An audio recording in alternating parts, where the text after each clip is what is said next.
Olá, que bom que você está aqui com a gente, você é aluno do SSA1, aproveitando essa nossa quarentena para a gente se preparar cada vez mais. Bem, essa é a nossa terceira aula, a primeira aula eu dei presencial, a segunda eu concluí membrana e introduzi o assunto citoplasma. E agora a gente vai para o detalhamento de citoplasma. Bem, está nas páginas de 32 a 34 e esse tema, galera, se liga, 100% cobrado no SSA. Todo ano tem uma questão de organela citoplasmática. Então vem comigo e a gente começa a nossa aula. Lembra que eu pedi que você fizesse o jogo dos 7 acertos? Sim, é daquela célula, não é? Daquela célula para que você identificasse. Vamos identificar comigo? Vai anotando aí no teu material. Um é o quê? Isso, um é o nucleolo, uma estrutura que fica no núcleo. 2 está indicando o núcleo. Se você botou carioteca, tudo bem, não tem problema. 3 está indicando o ribossomo. O ribossomo que está aderido ao retículo endoplasmático rugoso. Uau! 4 é uma vesícula de exocitose, tá certo? Pode ser também um lisossomo. É uma vesícula de exocitose ou um lisossomo. 5 aqui é o retículo endoplasmático rugoso, porque ele está cheio de ribossomos. Vou aproveitar e 8 é o retículo endoplasmático liso. Por quê? Porque ele não tem ribossomos. Daqui a pouco a gente vai detalhar e ver a funcionalidade de todos eles. Mas eu pulei o 6. Você botou o que, o 6? O complexo golgiense. Isso. 7 está indicando aqui exatamente a membrana plasmática. 8 a gente já viu que era o retículo liso. 9 a gente já tinha visto na outra aula, mitocôndria. Muito bem. 10 é um peroxissomo, tá? 11, uma indicação do próprio citosol, a parte fluida do citoplasma. Porque o citoplasma da célula, ele é definido como um sistema coloidal. O que é isso, professora? Lembra de um mingau? O mingau não é tão líquido, ele tem aquela textura de mingau. Então, o citoplasma da célula, ele é um sistema coloidal, ele tem essa textura, tá? E 10, como eu disse, é um peroxissomo. 11 é o citosol. 12 é o lisossomo, e aqui é muito mais uma vesícula de exocitose. E 13, tá? É o par de centríolo. Atenção, anota isso. Uma vez a UPE já cobrou isso. Faz tempo, mas já cobrou. Em vez de falar centríolo, usou a palavra diplossomo.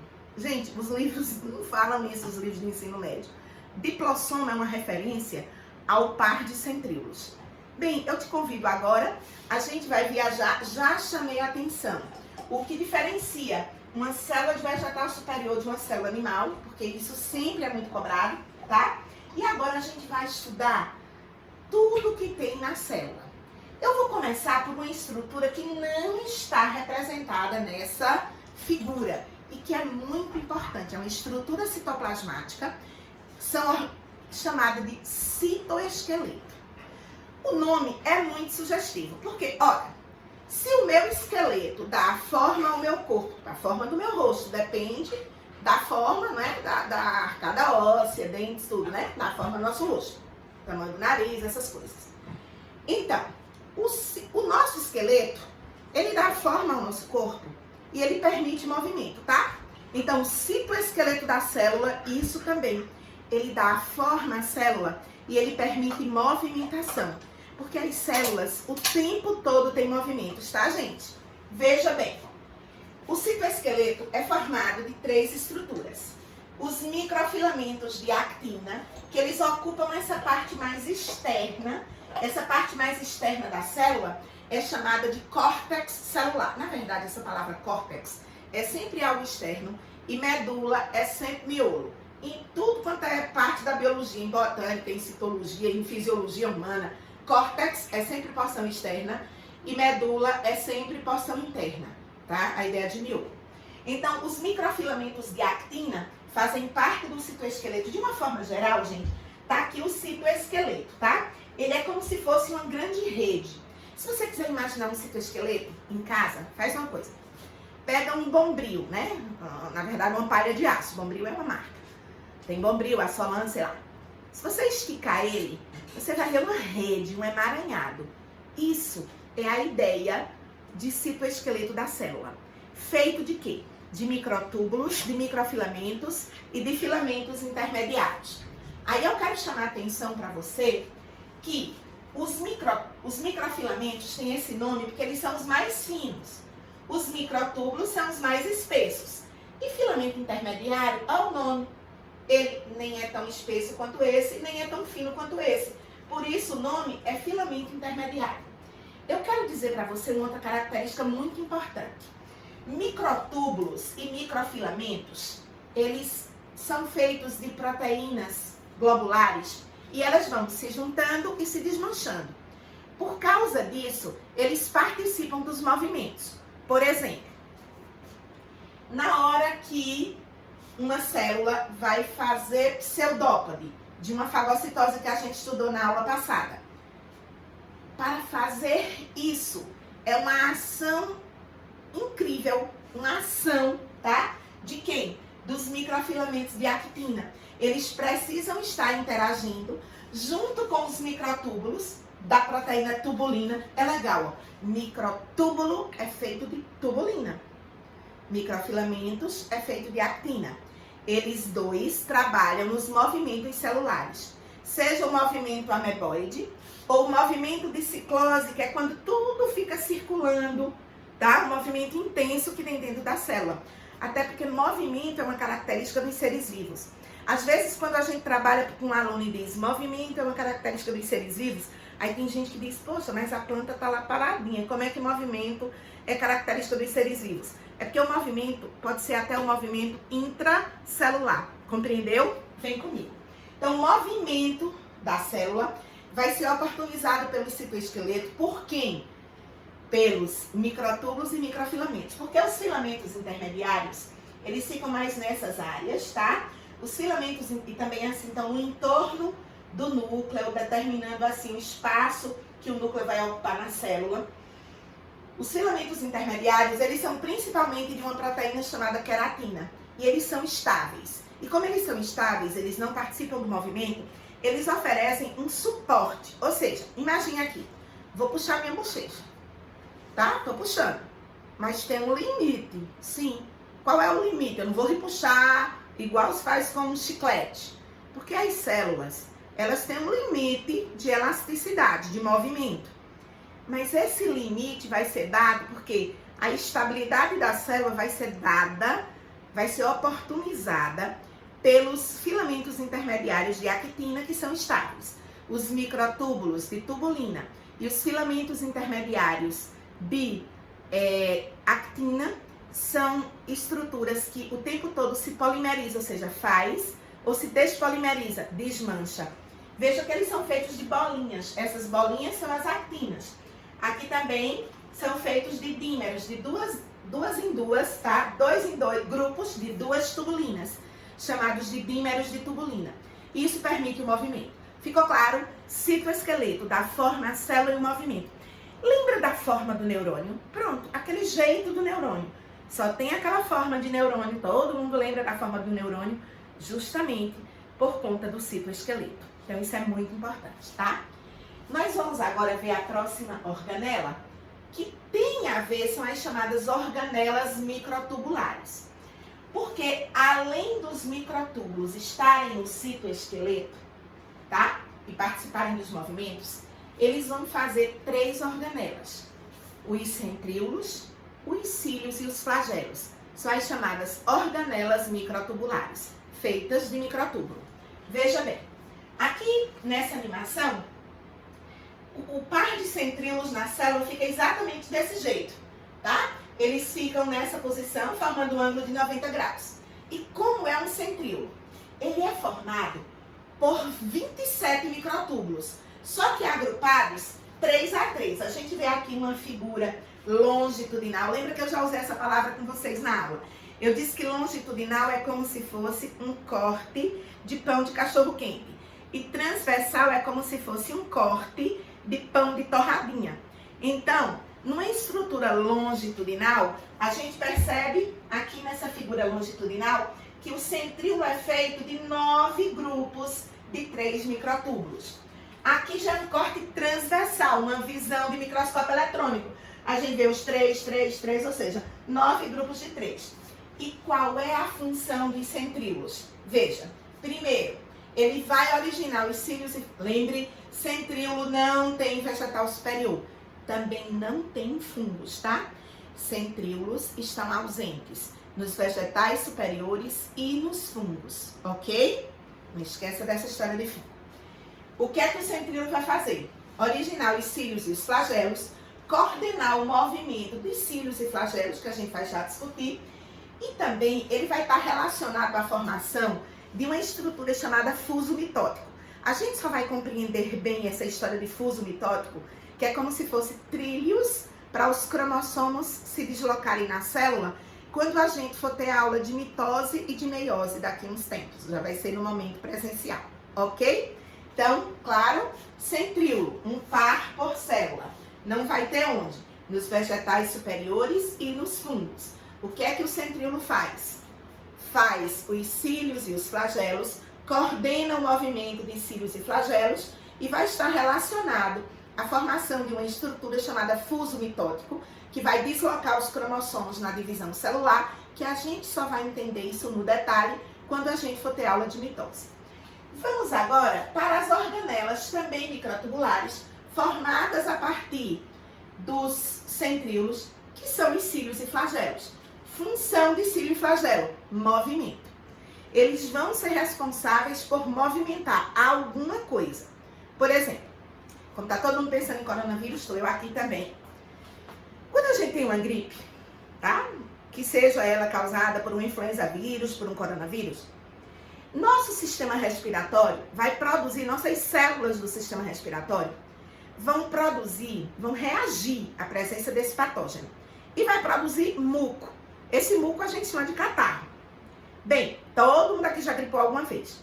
Tem um momento que a gente sente que se deposita na garganta. A gente vai tossir e escarra. Eita, que aula nojenta, né, gente? Mas tudo bem, vocês vão aprender. Eu gosto de biologia assim, bem na prática.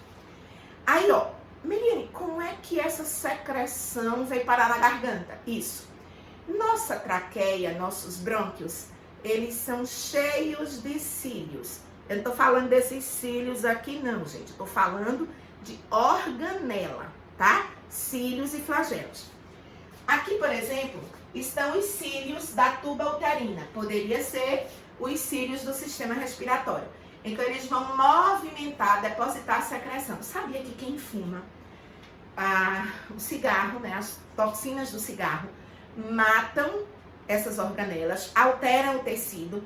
Por isso que as pessoas fumantes, elas têm sempre um pigarro acumulado no pulmão, né? Cigarro é uma porcaria.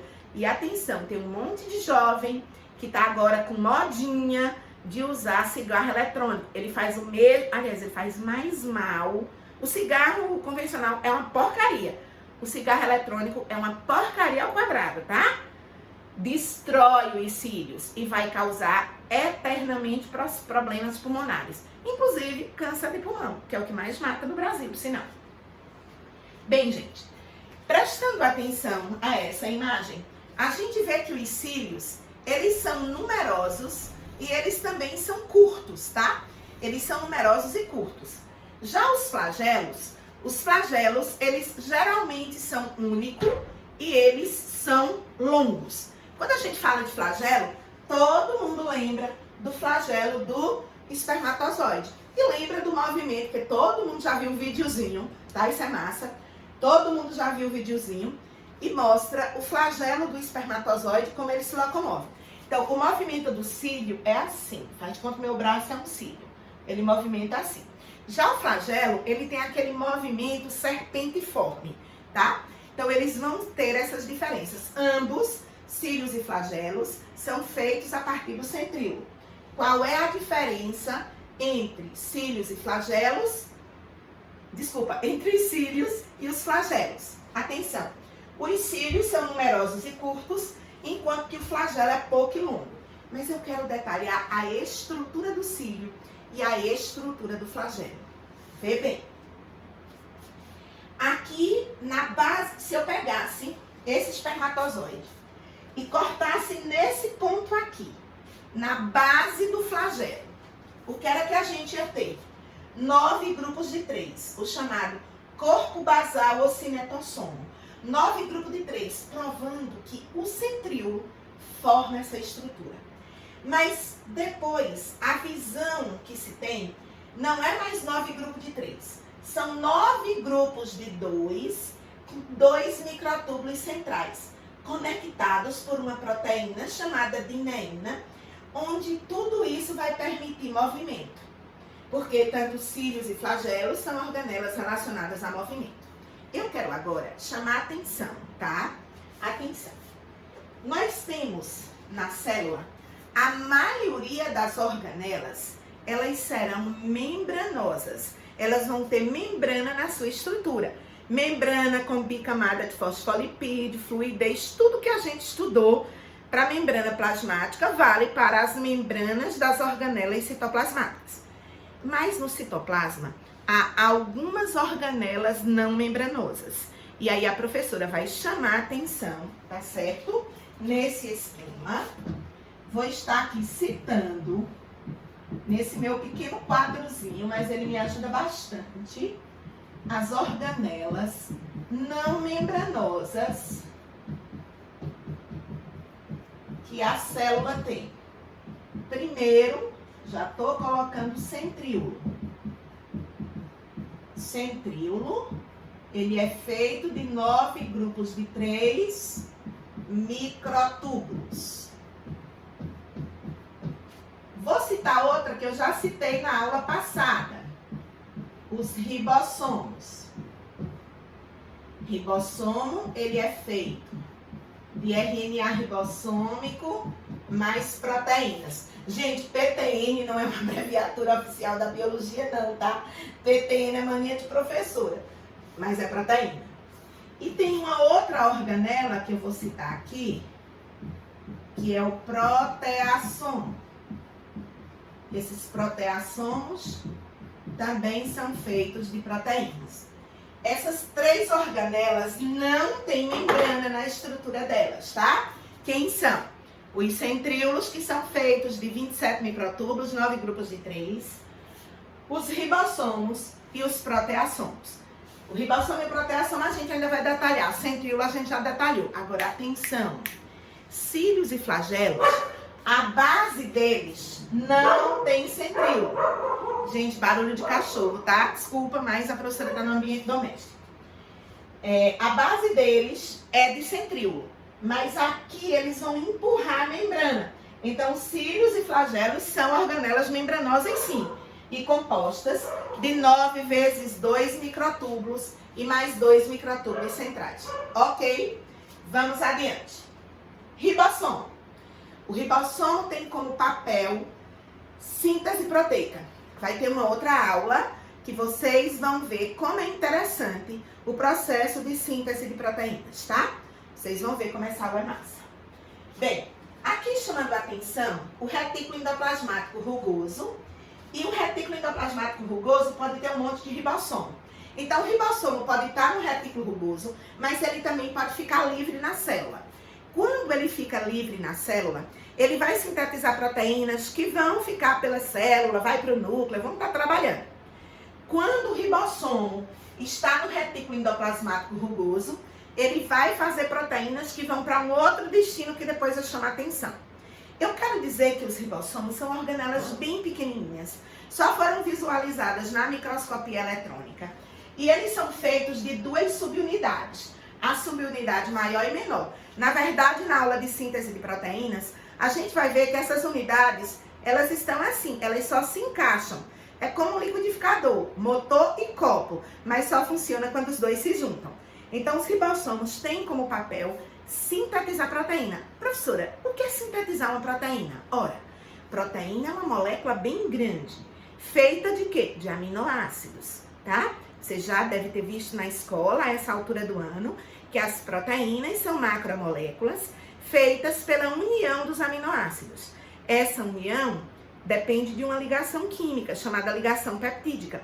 São os ribossomos quem vão processar essa ligação, ou seja, juntar os aminoácidos e fazer proteínas. Nós, humanos, temos mais de 400 mil proteínas diferentes no nosso organismo. Fantástico, né? Um monte de coisa é proteína. Por exemplo, ó, queratina de cabelo, isso é proteína.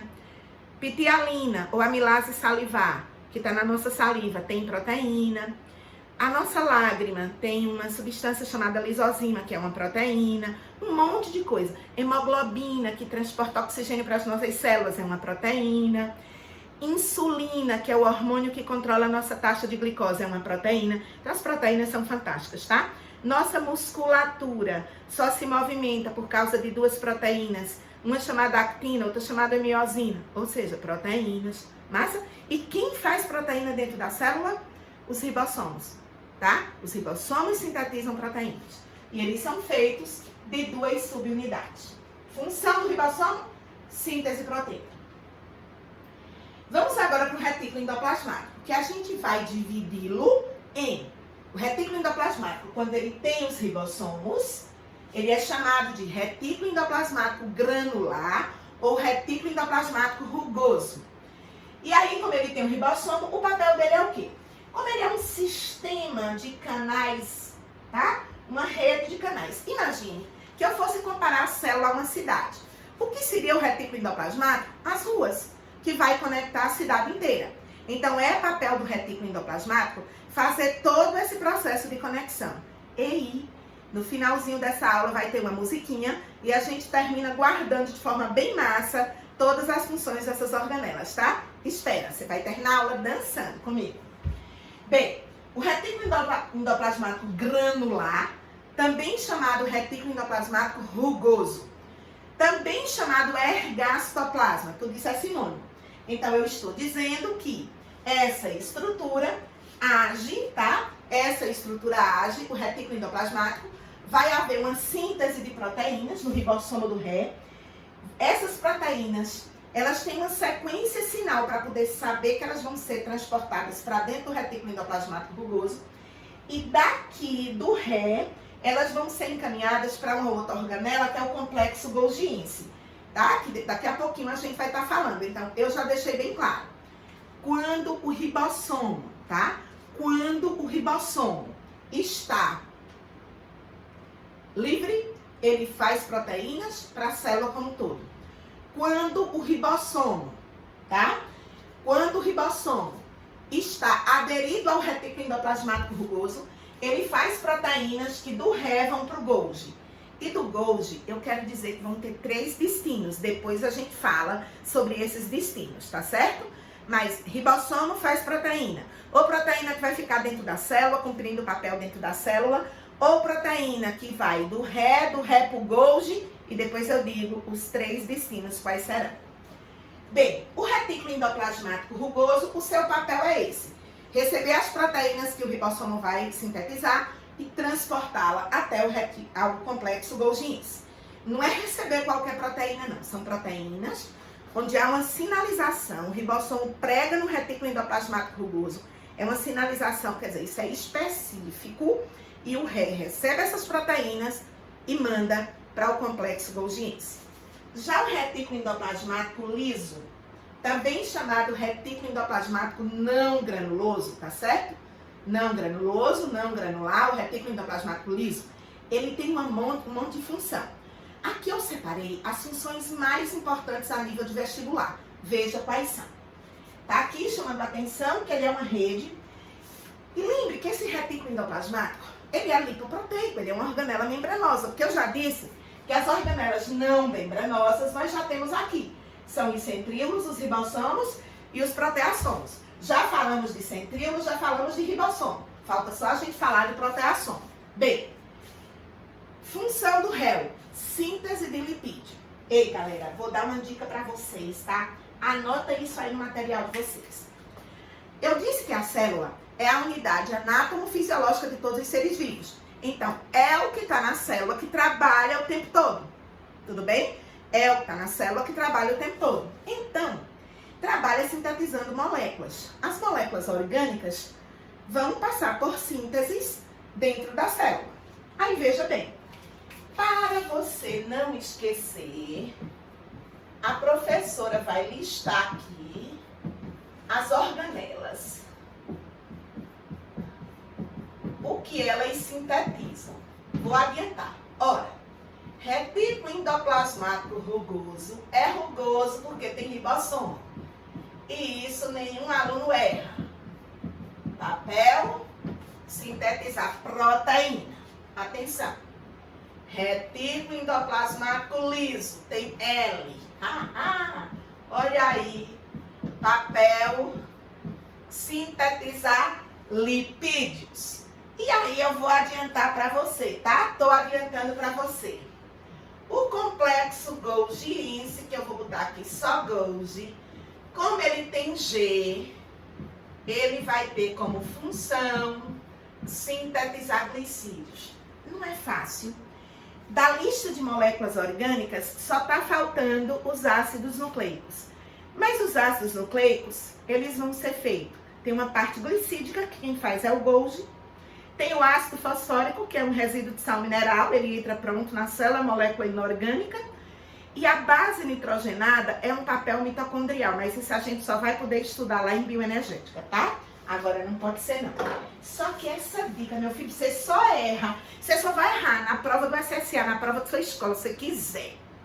Ó, Ré, R, ribossomo, proteína. Réu tem L, L de quê? De lipídio.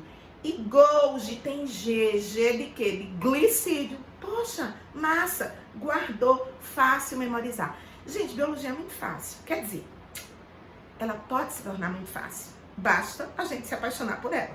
Meu caso. Se apaixona também por biologia, por favor, facilita a tua vida. Muito, muito, muito, tá? Se você ficar, eu odeio esses nomes, eu odeio tudo, aí você não vai aprender nunca. E aí, eu sei que uns que vão para a área de saúde têm paixão por biologia. E qualquer curso de saúde, 90% dele vai ser biologia.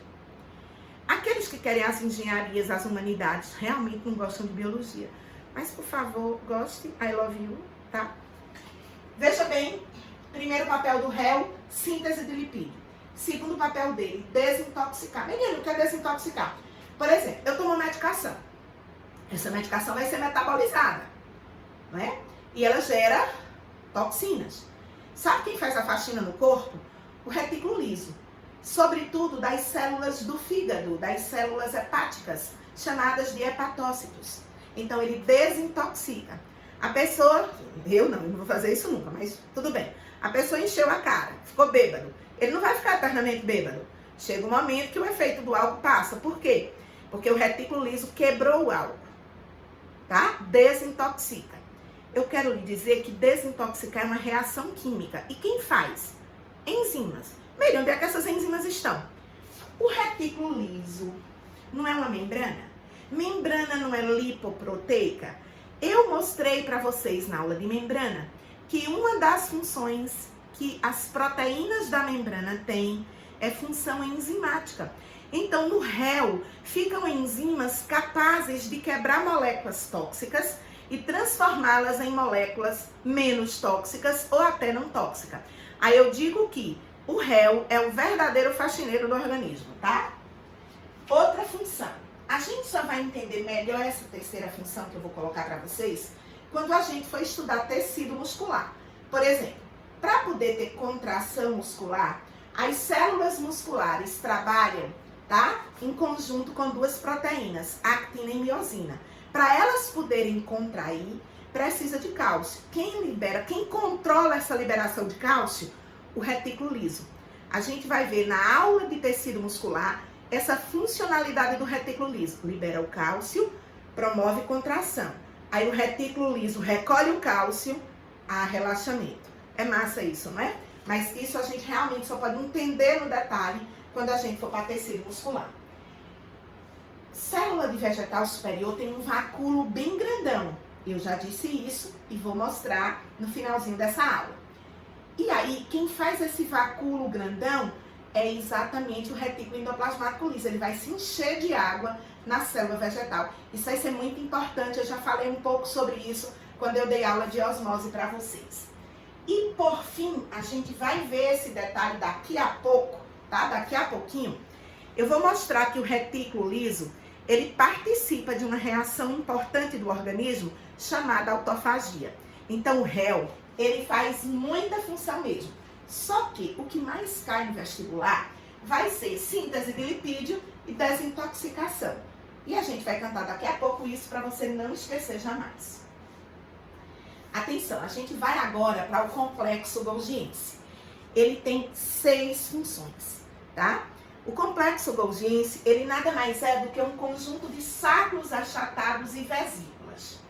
O que é que acontece? A proteína que foi feita no retículo endoplasmático rugoso, ela sai do retículo endoplasmático rugoso e, através dessas vesículas que saem do retículo rugoso, elas vão chegar no Golgi. Sempre chega por essa mesma face, chamada de face cis ou formativa. Essas proteínas vão passar por mudanças, que eu detalho já, e depois daqui vão brotar vesículas, onde vai ter o destino dessas proteínas. Lembra que eu disse que o retículo endoplasmático rugoso, com os ribossomos, faziam proteína que mandava para o Golgi e que tinham 3 destinos? Bora lá. Primeiro destino vai ser uma proteína de membrana. Lembra que a gente viu que a membrana é lipoproteica? Pronto. Todas essas proteínas de membrana foram feitas onde? No ribossomo do retículo endoplasmático rugoso. Vieram para o Golgi armazenou e destinou para lá, tá certo? Proteínas cuja função é fora da célula, função extracelular. Por exemplo, nós temos um tipo de glóbulo branco chamado de linfócito. Os linfócitos do tipo B, linfócito B, eles produzem anticorpos, que são nossas proteínas de defesa, para combater os patógenos que entram no nosso organismo. Resultado, essa proteína, ela sai dessa célula e vai para o plasma, para combater o patógeno no plasma. É uma proteína que tem função extracelular. Então, essa proteína, especificamente, ela foi produzida onde? Ela foi produzida no ribossomo do retículo endoplasmático rugoso.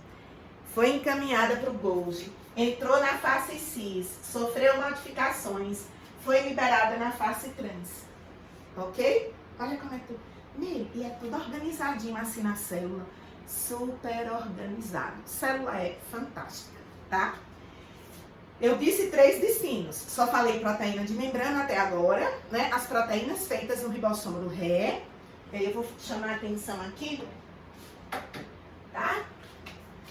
Essa proteína do ribossomo do ré, ela vem pro Golgi e ela tem 3 destinos. Destino. Primeiro destino, vai para a membrana.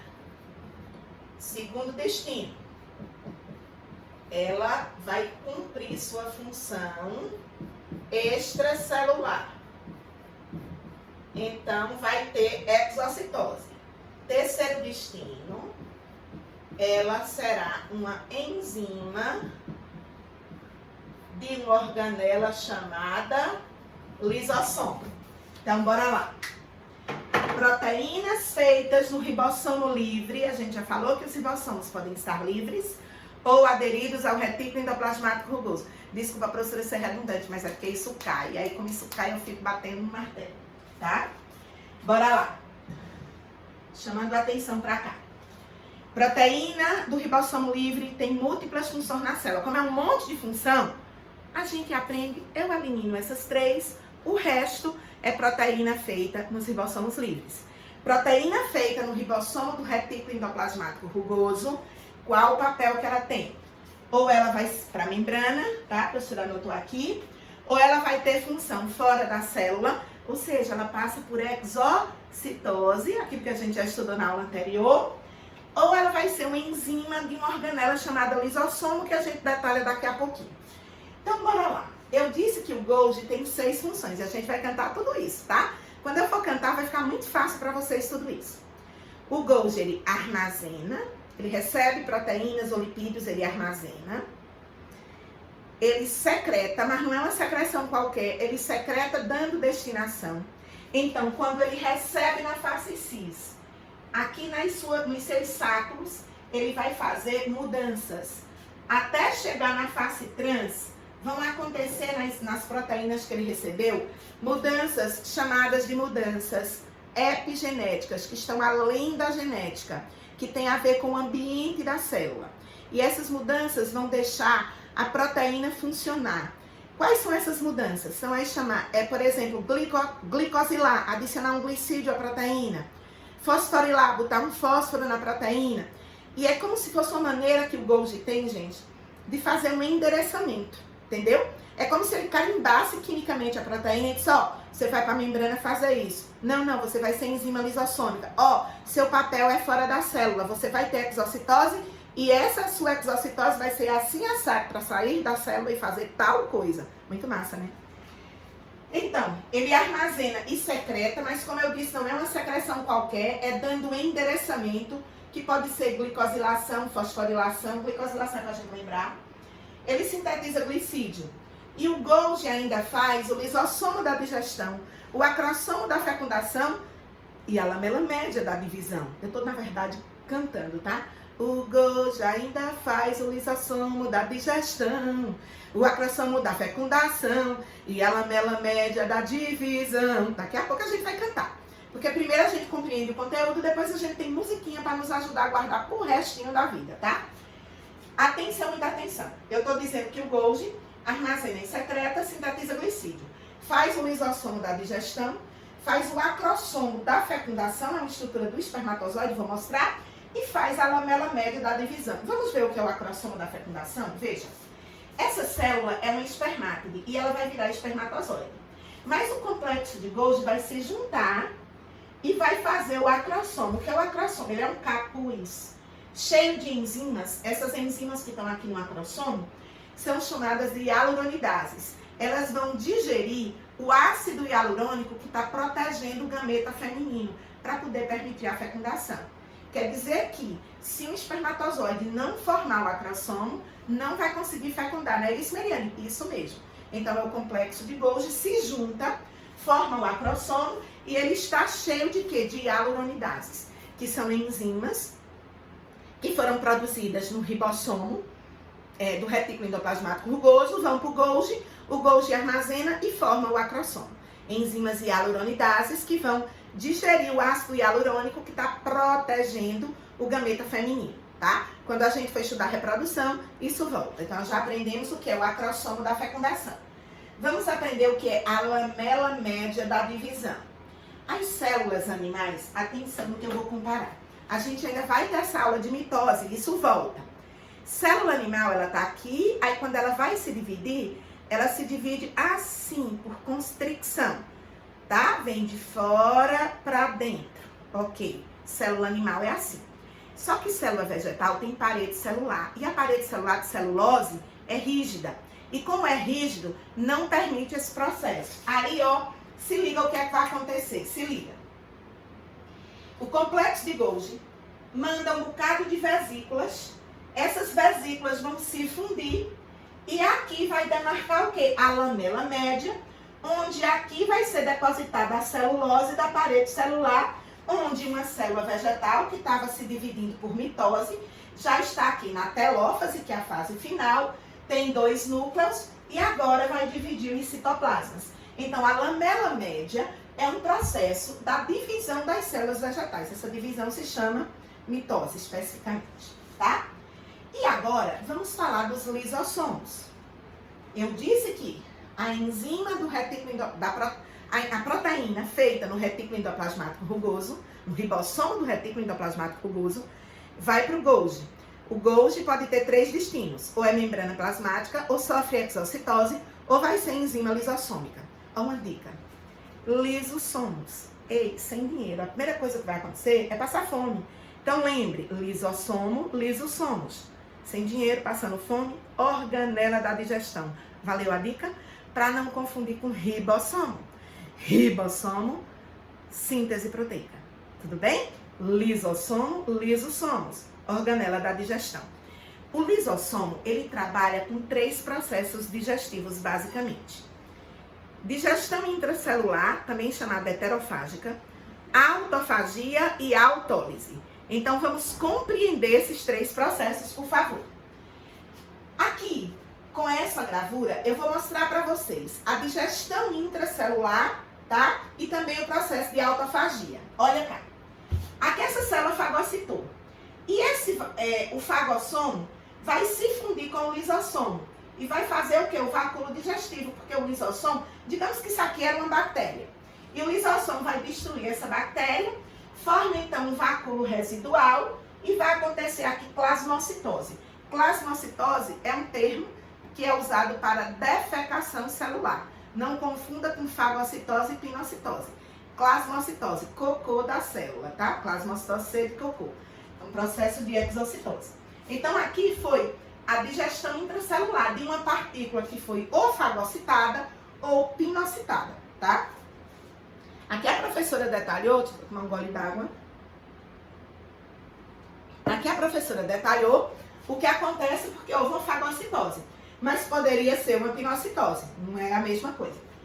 Fagossomo se funde com lisossomo, forma o vácuo digestivo. Atenção, o vácuo digestivo também é chamado de lisossomo secundário, ok? Vácuo digestivo é também chamado de lisossomo secundário. E esses lisossomos, eles têm enzimas, mais de 40 tipos de enzimas diferentes, que no seu conjunto são chamadas de hidrolases ácidas. E aí elas vão digerir. O que não presta vai viver plasmocitose. Lembre que eu disse que o lisossomo faz 3 coisas relacionadas à digestão. Ou faz a digestão intracelular, ou também chamada digestão heterofágica, ou seja, de algo que entrou na célula. Ou faz autofagia ou faz autólise. O que é autofagia? Se autocomer. Tipo, essa mitocôndria está estragada. Aí a célula tem um jeito, tá, de tirar essa mitocôndria estragada para não ficar dentro da célula. O retículo liso, o réu, que eu disse que eu ia detalhar isso, ele forma esse vácuo autofágico envolvendo a mitocôndria. Só pode ser a mitocôndria, professora? Não, pode ser outra organela, mas mitocôndrias e peroxissomos passam muito por esse processo de autofagia. O lisossomo se funde, formou então o vácuo autofágico, isso vai ser digerido e vai haver o processo de plasmocitose. Não é fácil?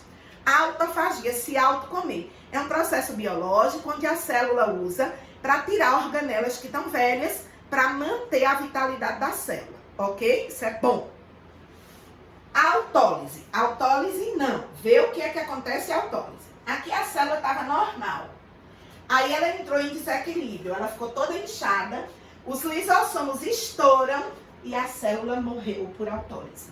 Então, a autólise, se autoquebrar. Lise a quebra, tá? A autólise, autoquebrar, se autodestruir.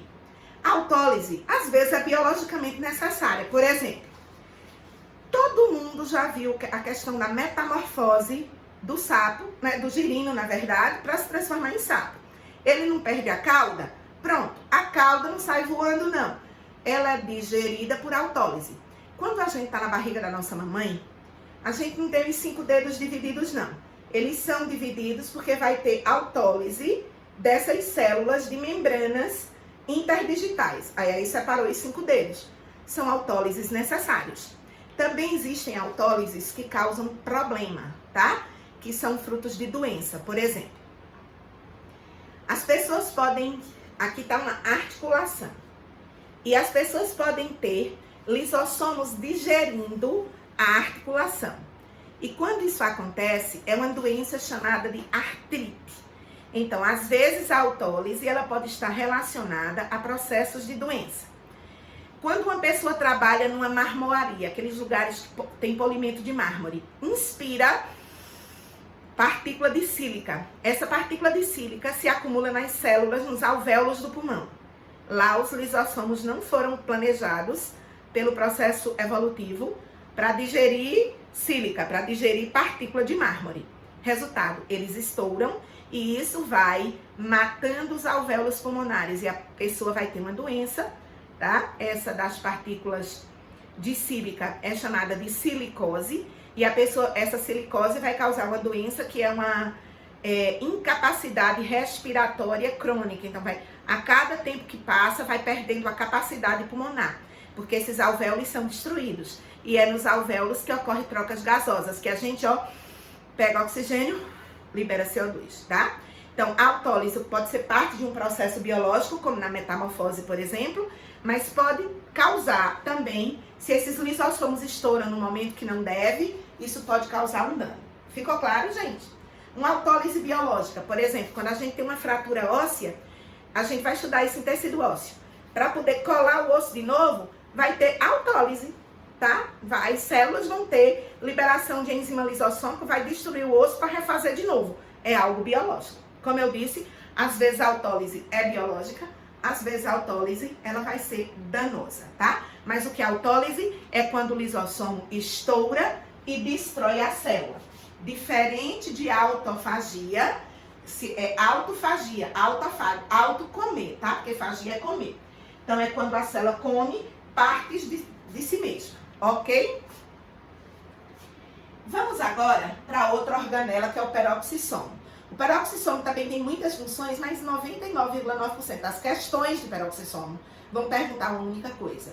O peroxissomo faz desintoxicação. Junto do retículo liso. É como se eu dissesse, na célula, 70% da desintoxicação é feita pelo réu e os outros 30% pelo peroxissomo. Vou detalhar aqui essa questão da desintoxicação realizada pelo peroxissomo. É uma reação química que vai acontecer o seguinte, tá? 99,9% das questões de peroxissomo perguntam isso aqui. Dentro do peroxissomo tem uma enzima chamada peroxidase e também tem oxigênio dentro do peroxissomo. Então o oxigênio, sabe esse oxigênio aqui? Que a gente inspirou, parte dele vai para a mitocôndria e parte dele vai para os peroxissomos, tá?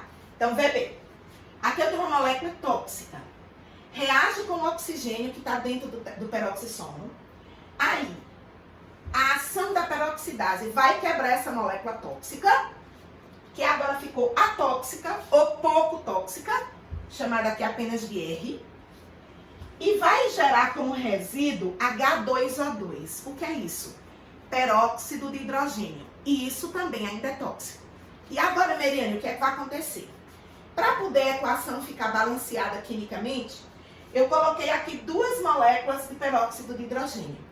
Uma outra enzima que o peroxissomo tem, atenção, a primeira coisa que acontece é a enzima peroxidase pegar uma molécula tóxica, quebrar ela, retirar hidrogênios dessa molécula tóxica, transformando ela numa molécula não tóxica ou menos tóxica e gerando como produto peróxido de hidrogênio. Então, peroxidase gera peróxido de hidrogênio, H2O2. A água oxigenada, por exemplo, ela contém, ela não é peróxido de hidrogênio puro, tá?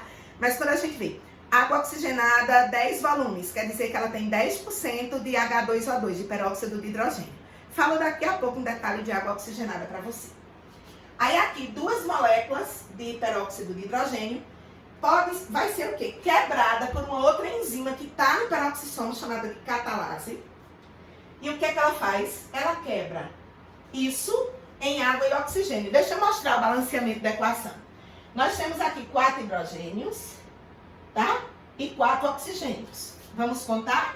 4 hidrogênios estão aqui, 2 oxigênios estão aqui. Olha os outros 2 oxigênios aqui.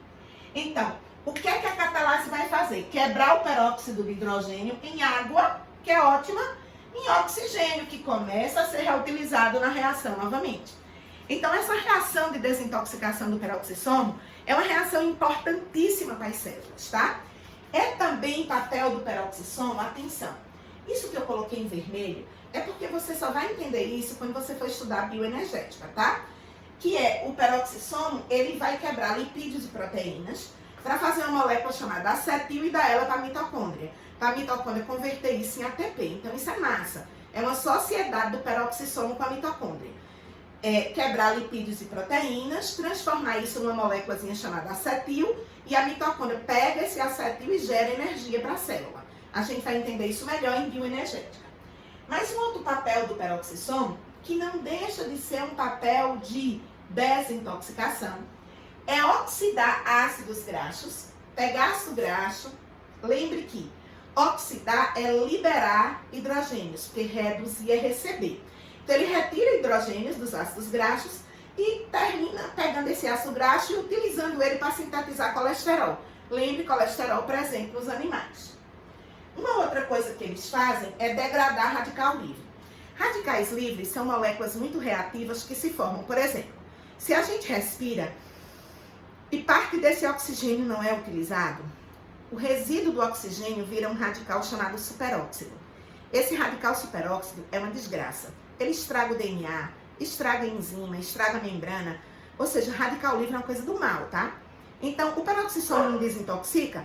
Então, uma coisa que ele faz é quebrar, tá certo? Quebrar esses radicais livres, desintoxicando também a célula.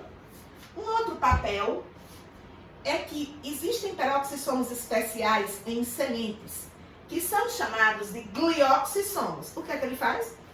Quebra o lipídio, foi guardado energia na forma de lipídio, e ele vai quebrar e transformar isso em glicídio, que vai dar para o embrião germinar. Então, ele é encontrado nas sementes. Os peroxissomos são organelas, né, circulares, e eles se dividem por fissão. Dá um tempinho que eu vou aqui acalmar o cachorro, que ele tá latindo que só agora. Ô, Tó, chega. Vem, Tó. Tó, vem pra cá. Gente, eu tenho 2 gatos também. E agora é a noite, e os gatos, eles ficam de dia bem paradinhos, e à noite, eles são animais, né, noturnos, eles começam a passear. Aí Tó fica latindo com os gatos. Mas a aula tá quase no final, a professora não vai sair daqui pra quietar cachorro. Tá? Dola, que é meu idoso, que vai fazer 11 aninhos em maio. Dola, ele é bem quietinho, tá aqui assistindo aula, acho que ele tá aprendendo tudo. Já Tó é meio danadinho, ele saiu agora da sala faz um tempinho e tá agora latindo pros gatos. Venha, Tó, se aquiete, venha. Botei ele pra dentro, tá? Gente, mico da professora, gravando com cachorro, mas minha casa de biólogo, eu tenho 2 cachorros e tenho 2 gatos. Mas eu tenho um outro cachorro que eu adotei, mas os meus não se adaptaram. Aí ele fica na casa de uma amiga minha, o nome dele é Kiko. Ele era um cachorro que foi abandonado, porque ele morava na rua perto do Bios, num prédio. E o dono dele foi embora, levou as coisas e deixou ele pra trás. Aí ele tava lá passando fome, ele ficou doente, aí eu peguei, tratei, cuidei e adotei Kiko. Kiko só falta falar comigo. Eu, inclusive, nessa quarentena, não tô podendo ir visitar Kiko, porque eu não tô saindo de casa. Mas ele tá muito, muito cheio de saudade de mim, aí eu falo no telefone e ele reconhece minha voz.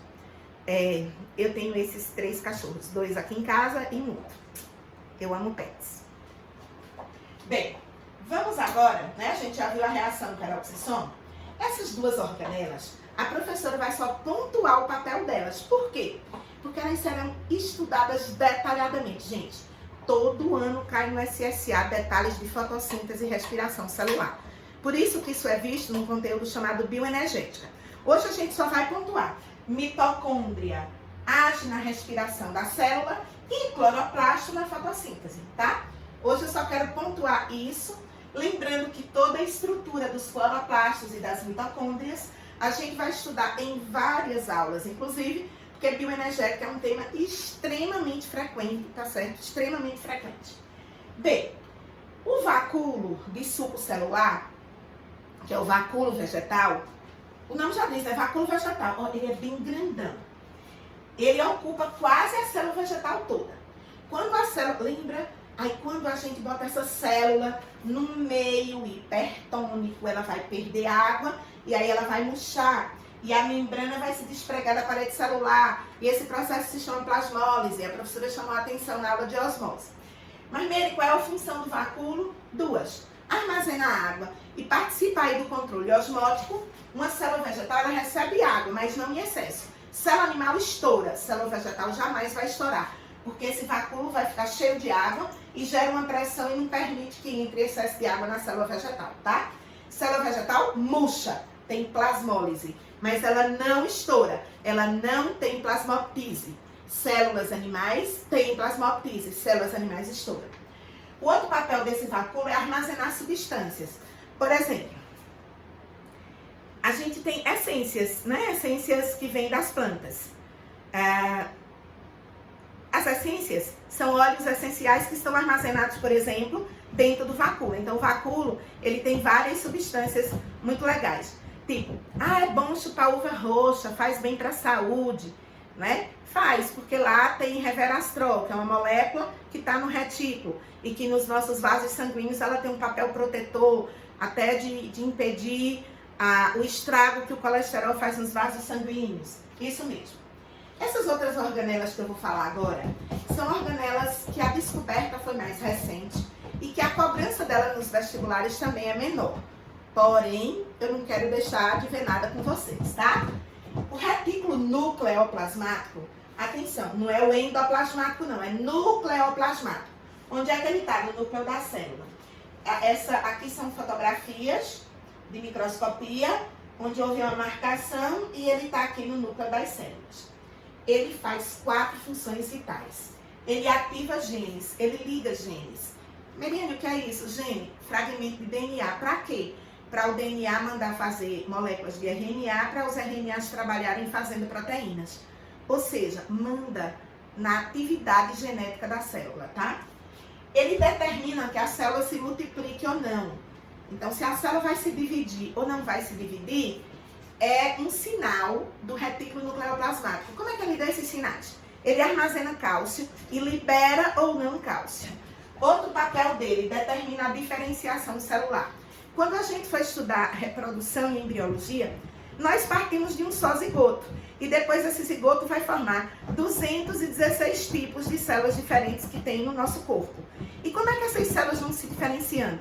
O retículo nucleoplasmático vai ativando ou inativando genes e determinando a diferenciação celular. E também o retículo nucleoplasmático determina um processo chamado de apoptose. O que é apoptose? Morte celular programada. Por exemplo, uma hemácia, ela está prevista para viver 120 dias. Depois disso, ela entra em apoptose.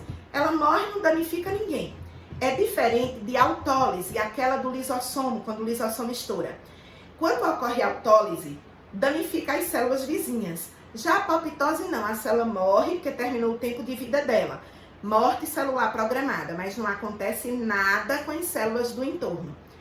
Esse papel da apoptose é coordenado também pelo retículo nucleoplasmático.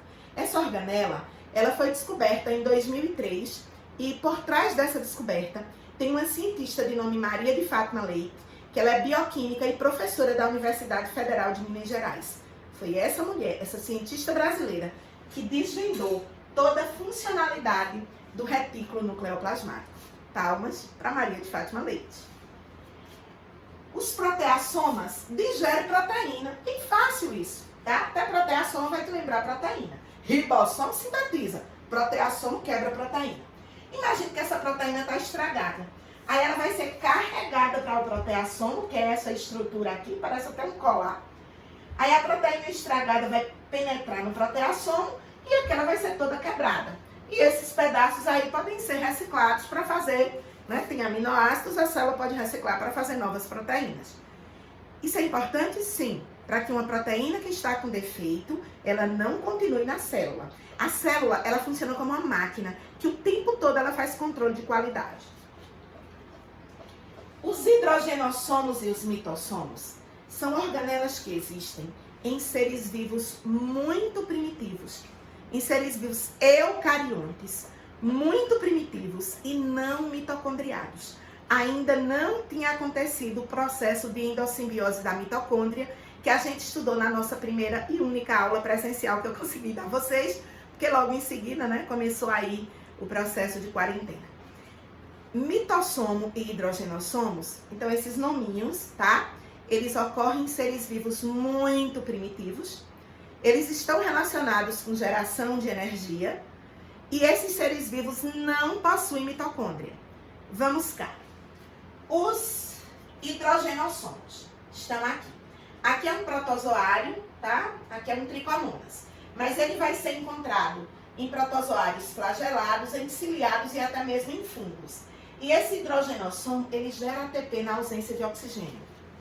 Ele faz respiração celular. Aquilo que a mitocôndria faz, aí ele também faz o hidrogenossomo, só que sem presença de oxigênio, porque a mitocôndria, a gente vai estudar isso detalhado, ela precisa da presença do oxigênio. Então, os seres vivos que têm os hidrogenossomos são seres vivos muito primitivos e que não são mitocondriados e vivem em ambientes anaeróbios. Já o mitossomo, ele vai ser encontrado em amebas e giardias, que são protozoários muito primitivos. Eles não têm tá? Eles não chegam a gerar ATP, mas eles geram compostos, chamados compostos de ferro e enxofre, que serão importantes para gerar energia. Os cientistas consideram que no processo de evolução da célula, é como se o mitossomo e os hidrogenossomos e os mitossomos fossem pré-mitocôndrias, vieram antes do processo de endossimbiose mitocondrial. Os livros didáticos já trazem essas organelas e a professora não pode passar batido, tudo bem? Mas essas organelas são cobradas de forma muito rara, muito aleatória. Agora eu prometi para vocês que a gente ia aprender tudo isso cantando. Obviamente não tem nessa música retículo nucleoplasmático, hidrogenossomo, proteassomo, esses que são, mas tem nessa musiquinha que eu vou partilhar com vocês, tá? Apenas as organelas mais cobradas. Vê bem. Antes da gente cantar, vamos compreender a letra, tá? Vestibular, vê se me deixa em paz, biologia vou aprender mais, é tanta coisa para entender, e Meriana não me deixa esquecer. Que é só para introduzir. E aí, ao fim, grandes dúvidas para longe de mim. Aí vamos para a letra da música. Eu tenho, e atenção, essa letra tá aí no teu material, mas hoje eu só vou trabalhar um pedaço dela, porque a outra parte dela diz respeito ao funcionamento das mitocôndrias e cloroplastos, que a gente só estuda em bioenergética, tá? Então a gente só vai focar numa parte da música, ok? Eu tenho um retículo liso para sintetizar. Então, retículo liso, sintetizar o quê? Lipídios. E também para desintoxicar, ou seja, guardou aí as duas principais funções do retículo liso. Eu tenho um retículo liso para sintetizar lipídios e também para desintoxicar. Agora. O Ré faz proteínas. Ok, Ré, R de ribossomo, que no Golgi são glicosiladas para ter o destino certo e daí serem secretadas. Aquela história, o ribossomo do Ré manda para o Golgi os 3 destinos, tá? Membrana extracelular e enzima lisossômica, tá lá no quadro.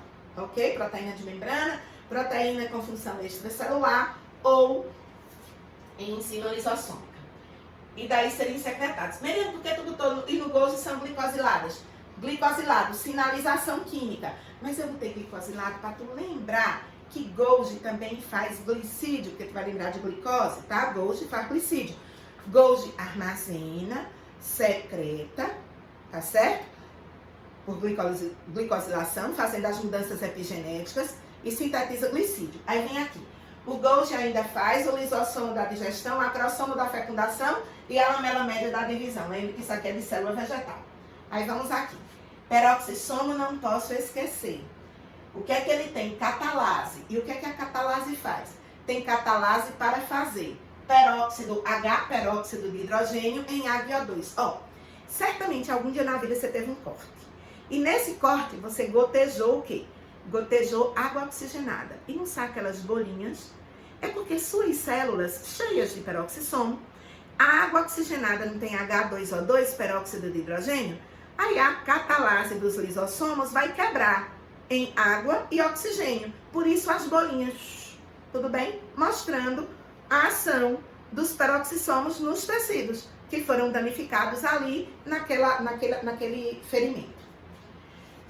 Peroxissomo não posso esquecer, tem catalase para fazer peróxido H em água e O2. E acetil para respiração. Lembra que o peroxissomo é sócio da mitocôndria. E ele faz peróxido H. Quem é a enzima que faz o peróxido H? É a peroxidase, por isso que eu não tenho na música. Agora, a catalase quebra o peróxido H, quer dizer, o peróxido de hidrogênio, o H2O2, em quê? Em água e O2. Bora cantar comigo? Bora terminar a aula dançando, tá? Se liga!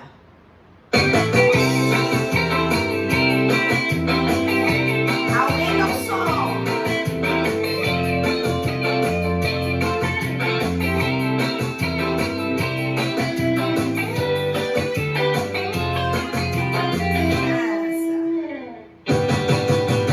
Vestibular, você me deixa em paz.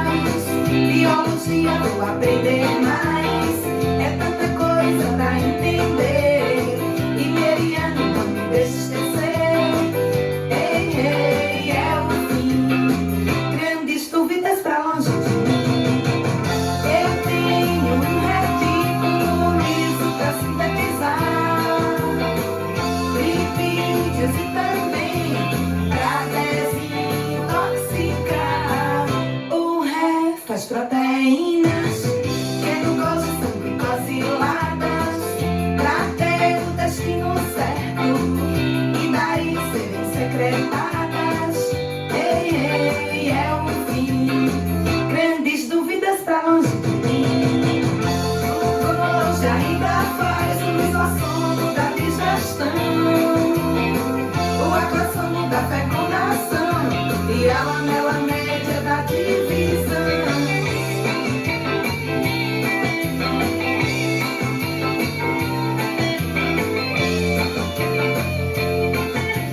Dança comigo! Peroxissomo não posso esquecer, tem catalase para fazer. Perox H tem HbO2 e acetil para respiração. Ei, ei, é o fim, grandes dúvidas pra longe de mim. Eu tenho a mitocôndria. Essa segunda parte eu parei, tá? Exatamente porque ela diz respeito à parte de bioenergética. Ficamos por aqui, estudamos as organelas citoplasmáticas e a função delas. Agora tem exercício, vocês devem ver a teoria. Viu a aula teórica hoje? Amanhã estuda a teoria, só depois de amanhã faz o exercício. A gente tem que fazer essa coisa de repetir em 24 horas depois para poder ficar na nossa memória de longa duração.